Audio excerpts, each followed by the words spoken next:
আপনারা কেমন আছেন? নিশ্চয়ই আপনারা ভালো আছেন। আলহামদুলিল্লাহ। আলহামদুলিল্লাহ আমি অনেক ভালো আছি। তো বন্ধুরা, আজকে আমরা শিখব মাইক্রোসফট এক্সেলে কিভাবে ডাটা সর্ট করতে হয়। অর্থাৎ এই যে এই সেলে যে ডাটাগুলো আছে, এগুলো এলোমেলো ডাটা আছে। এটাকে আমরা দেখতে চাচ্ছি যে ছোট থেকে বড় অথবা বড় থেকে ছোট, এটা কিভাবে করতে হয় সেটা আজ আমরা দেখব।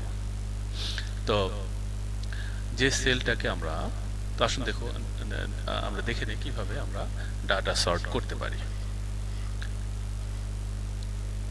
প্রথমে যেই সেলগুলোর যেই কলামের ডাটা আমরা সর্ট করতে চাই সেই কলামটাকে সিলেক্ট করব। ধরলাম আমরা এই কলামের ডাটাকে সর্ট করতে চাচ্ছি। ওকে, তো এই কলামের ডাটাগুলোকে আমি সিলেক্ট করলাম। সিলেক্ট করে আমরা চলে যাব হোম মেনুতে। হোম মেনু থেকে আমরা দেখেন একদম ডান দিকে যদি দেখি, এখানে একটা ট্যাব আছে সর্ট অ্যান্ড ফিল্টার। এখানে একটা অ্যারো চিহ্ন আছে, এখানে চলে যাব। গেলে অনেকগুলো অপশন আমাকে দিবে। তো আমরা চাইলে ছোট থেকে বড় এ টু জেড এটা দিলে ছোট থেকে বড় আপনাকে সাজায় দেখাবে। যদি জেড টু এ দিই তাহলে বড় থেকে ছোট এটা সাজায় দেখাবে। আপনি কাস্টমও করতে পারেন চাইলে। তো আমরা কি চাচ্ছি? আমরা চাচ্ছি বাংলায় সবচাইতে কম মার্কস কে পেল সেটা দেখতে চাচ্ছি প্রথমে। ওকে, আমরা প্রথমে যদি দেখতে চাই সবচেয়ে কম মার্কস কে পেল, তাহলে আমাকে এ টু জেড করতে হবে, অর্থাৎ ছোট থেকে বড় সাজাতে হবে। আমি ছোট থেকে বড় এটাকে সিলেক্ট করলাম। সিলেক্ট করে expand the selection. Okay, expand the সিলেকশনে আমরা কার্সরটা রাখবো এবং সর্ট করে দেব। ওকে, দেখুন আমার কিন্তু ডাটা সাজানো হয়ে গেছে। প্রথমে সবচেয়ে কম পেয়েছে রাফসান 44। ওকে, সবচেয়ে বেশি পেয়েছে কে? 99। মোহাম্মদ সায়ান রহমান সবচেয়ে বেশি পেয়েছে 99। ওকে, তো আমরা ছোট থেকে বড় সাজালাম। এবার আমি যদি চাই যে না, ছোট থেকে বড় না, সবচেয়ে বেশি যে পেয়েছে সে থাকবে প্রথমে, তাহলে আমাকে কি করতে হবে? তাহলে আমাকে বড় থেকে ছোট সিলেক্ট করতে হবে। আমরা সেলটাকে সিলেক্ট করলাম, কলামটাকে সিলেক্ট করলাম। এইবার হোম মেনু থেকে আমরা চলে গেলাম সর্ট অ্যান্ড ফিল্টারে। সেখান থেকে প্রথমে সিলেক্ট করেছিলাম এ টু জেড, এবার জেড টু এ, বড় থেকে ছোট আমরা জেড টু এ সিলেক্ট করলাম। ওকে ওকে, এখানে একটু প্রবলেম হয়েছে, গোটা কলামটা আমার সিলেক্ট হয়ে গেছে। গোটা কলাম কিন্তু সিলেক্ট করা যাবে না। আমরা যেই ভ্যালুটাকে আমরা সর্ট করতে চাচ্ছি, শুধু যেই সেলে ভ্যালু আছে সেই সেলগুলো সিলেক্ট করব। ওকে, এবার আমি সর্ট অ্যান্ড ফিল্টারে গেলাম, জেড টু এ সিলেক্ট করলাম, এক্সপ্যান্ড দ্য সিলেকশন। মনে রাখবেন, এক্সপ্যান্ড দ্য সিলেকশনে কিন্তু আপনাকে কার্সর রাখতে হবে। ওকে, কেন রাখতে হবে আমি একটু পরে বলে দিচ্ছি। আমি সর্ট দিলাম, দেখেন সবচেয়ে বেশি পেয়েছে মোহাম্মদ সায়ান রহমান 99, সবচেয়ে কম পেয়েছে রাফসান 44। ওকে, হয়ে গেল আমার ডাটা সর্ট। এবার আমি যদি একই কাজ ম্যাথের জন্য করতে চাই, তাহলে ম্যাথটাকে সিলেক্ট করব। ম্যাথটাকে সিলেক্ট করলাম। এবার আমরা দেখতে চাচ্ছি যে ম্যাথে সবচাইতে বেশি মার্কস কে পেয়েছে তাকে প্রথমে দেখতে চাচ্ছি। ওকে, তাহলে আমরা চলে গেলাম হোম মেনুতে। হোম মেনু থেকে সর্ট অ্যান্ড ফিল্টারে, সর্ট অ্যান্ড ফিল্টার থেকে সবচেয়ে বেশি প্রথমে দেখতে চাচ্ছি, তাহলে জেড টু এ সিলেক্ট করব। ক্লিয়ার?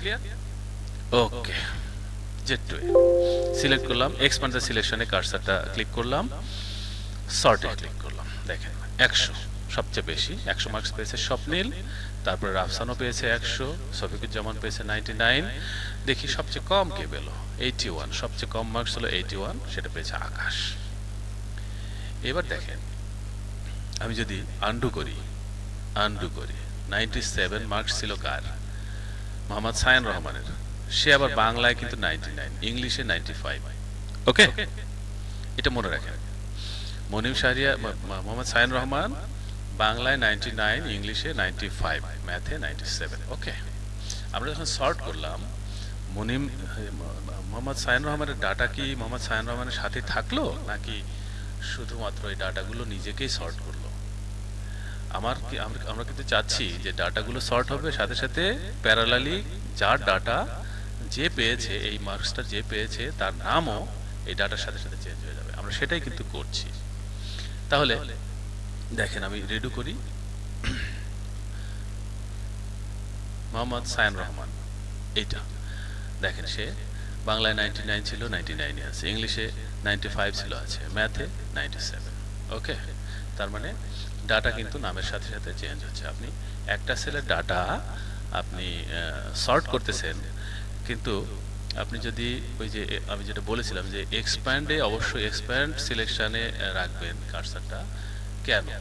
যদি আমি এক্সপ্যান্ডে না রাখি, আমি এই রোটা সিলেক্ট করি, এই সেলটা সিলেক্ট করি, এই সেল থেকে আমরা দেখব যদি আমরা এই সর্ট অ্যান্ড ফিল্টারে যদি আমরা ধরলাম যে এই সেলটাকে আমরা ছোট থেকে বড় দেখতে চাচ্ছি, সিলেক্ট করলাম এক্সপ্যান্ড দ্য সিলেকশন, এটা যদি না রেখে আমি continue with the current selection দেই, তাহলে কিন্তু আমার শুধুমাত্র এই সেলটাকেই সে সর্ট করবে। এই সেলের সাথে এই প্যারালালি কার মার্কস তাকে কিন্তু সে সাথে করে নিয়ে যাবে না। কিন্তু আপনি যদি এক্সপ্যান্ড সিলেকশনে রাখেন, তাহলে এই মার্কসটা যেখানেই যাক তার সাথে তার নামটাও সেখানে চলে যাবে। ক্লিয়ার? ওকে, আমরা যদি এক্সপ্যান্ড না দেই তাহলে দেখেন কি হয়। দিলাম ডাটা কিন্তু এটা সিলেক্ট হয়নি, এটা সিলেক্ট হয়নি। দেখেন আমি আবারও A to Z দিলাম, A to Z continue with current selection, এটা দিলে এটা যাচ্ছে না। এটা যাচ্ছে না কেন? এটাকে আমি বড় থেকে ছোট করি, ওইটাতে একটু প্রবলেম হচ্ছে, বড় থেকে ছোট করি। Okay, expand the selection. Okay, expand the selection করলে আপনার নামগুলো সাথে সাথে কিন্তু চলে যায়, যার মার্কস তার সাথে তার নামও সেই জায়গায় করেসপন্ডিং সেলের সাথে চলে যায়। আর যদি আমরা ওইটা সিলেকশনটা না দেই তাহলে কিন্তু যাবে না, তাহলে কিন্তু শুধুমাত্র এই সেলের ডাটাটা চেঞ্জ হবে। যেমন ধরেন আমি এইবার দেই, আমরা দেব ছোট থেকে বড়। ওকে, ছোট থেকে বড়, continue with current selection. Okay, current selection দিলাম। এই প্রথম সেলটা সিলেক্ট হচ্ছে না কেন জানি না, এটা আমি পরে সলিউশন দিব। দেখেন ছোট থেকে বড় হয়েছে। আমার আসলে এটা করা উচিত ছিল কি, বাংলা সহ সিলেকশন করলে হয়তো হতো। তো আমরা এখন দেখি 99 কিন্তু আকাশের মার্কস ছিল না। 99 কার মার্কস ছিল? 99 আকাশের মার্কস ছিল। ওকে, তো আমরা আজকে শিখলাম কিভাবে ডাটা সর্ট করতে হয় মাইক্রোসফট এক্সেলে। তো ভিউয়ার্স, কেমন লাগলো ভিডিওটা? ভালো লাগলে কমেন্টে জানাবেন।